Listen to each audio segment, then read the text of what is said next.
lahat, yan sila. Naggalit ako pag ikaw ang pulis, nag-abuso at may nagsumbong sa akin na binugbog ka ng pulis o pinatay mo yung asawa niya, putang ina kang pulis ka, may problema ka sa akin. Either maglayas ka, alam nila yan. Pag hindi, maabutan kita.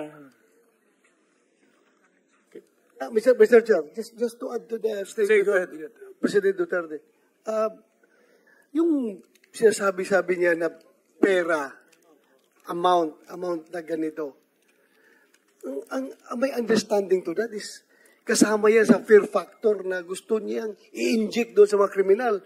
Tingnan nyo, nung in-announce niya na meron kang babayaran ko yung drug lord, sabi niya 1 million o iba-ibang prices, iba-ibang amount. Tingnan mo. Parang kung saan napunta ang pinakamalaking drug lord sa Cebu, si Jaguar, lumayas. Nagtago dito sa Las Piñas. Hanggat dito na sa Las Piñas. Yung mga drug lord sa Iloilo, si Odicta, saan nagpunta? Pumunta dito sa Manila. Kasi natakot sila. Natakot talaga sila, Mr. Chairman. Pero kung sinabi mo na actual na binigay yung pera na yan, na pangtakot, na kung may napatay, ibinigay, I don't know. Tanungin natin ang President Duterte kung binigay ba niya kung may namatay. Hindi, kasi pero ang alam ko, pantakot lang niya yun. Kaya naglayasan yung mga drug lord dito sa Pilipinas. Ngayon, nang wala na si President Duterte, bumalik na naman. Andyan na naman sila ngayon. Continue yung kanilang trabaho, yung kanilang negosyo. Kaya, hindi nila nakuha yung style ko, sir. Hindi ako magsabi magbigay ako bounty, ikaw yung kriminal.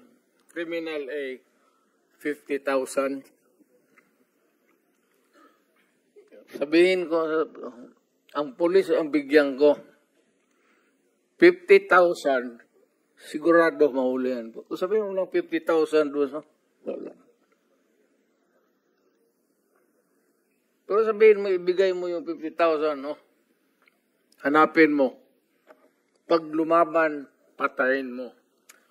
Alam nila yan kasi dumaan yan lahat sa akin. Instructor ako sa criminal law, pati criminal procedure. Dumaan yan sila sa akin either sa klase or lecture. Alam nila lahat.